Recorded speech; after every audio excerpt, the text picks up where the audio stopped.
Greetings, fellow soldiers, and welcome to Satoshi's Militia, where we honor American patriotism and share Bitcoin principles. In this episode, we're going to talk about why Americans wanted independence from Britain.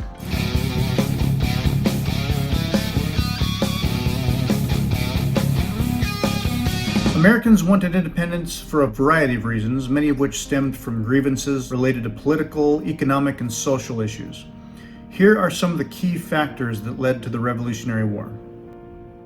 Americans resented British taxation policies, such as the Stamp Act of 1765 and the Townshend Acts of 1767, which imposed taxes on various goods and activities without colonial representation in the British Parliament.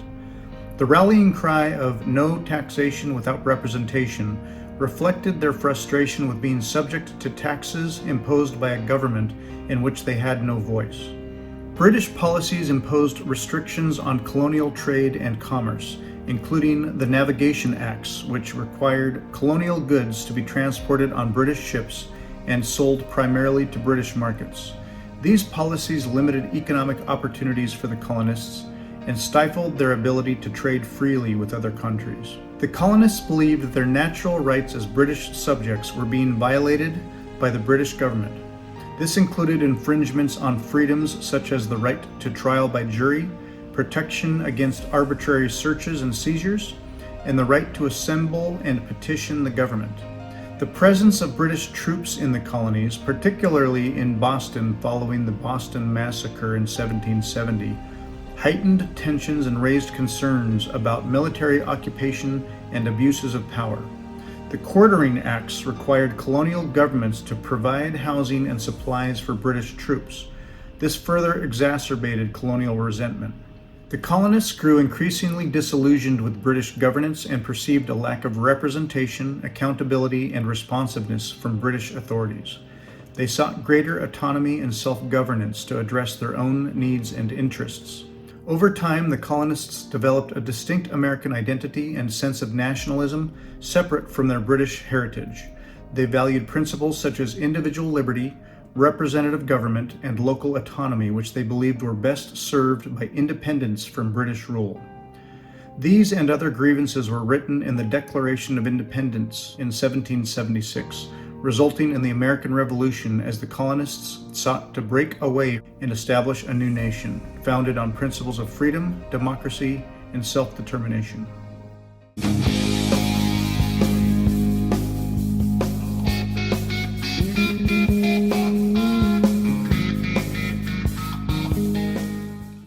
When creating Bitcoin, Satoshi Nakamoto wanted to remain free and independent as a person with fundamental human rights.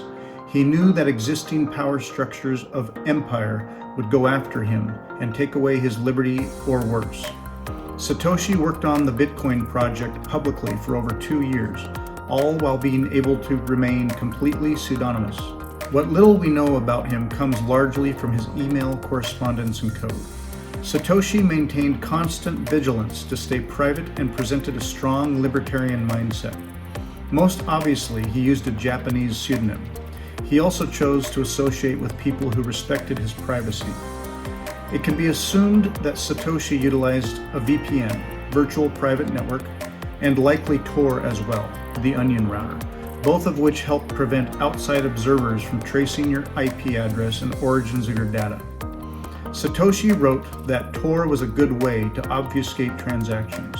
Besides using Tor and a VPN, Satoshi utilized a free and anonymous web-based email system. When he registered the bitcoin.org domain, he did so through the group Anonymous Speech, paying for it in a manner that did not involve a bank or a credit card. This overall approach to remaining private is known as operational security, or OPSEC. OPSEC is important, obviously, for the protection of sensitive information, the preservation of privacy, maintaining a system's integrity, and protecting against your adversaries. Satoshi's reasons for privacy may seem obvious now, but as a visionary cypherpunk, Satoshi was aware that being doxxed at any time, and from the very beginning, would be personally dangerous. Inventors of technology that bypass corporate controls are immune from government manipulation and that work separately from central bank fiat monetary systems attract negative attention from those in power. There are unfortunately criminals and evil people in the world who would do horrible things to you to take what they can or simply destroy what is good.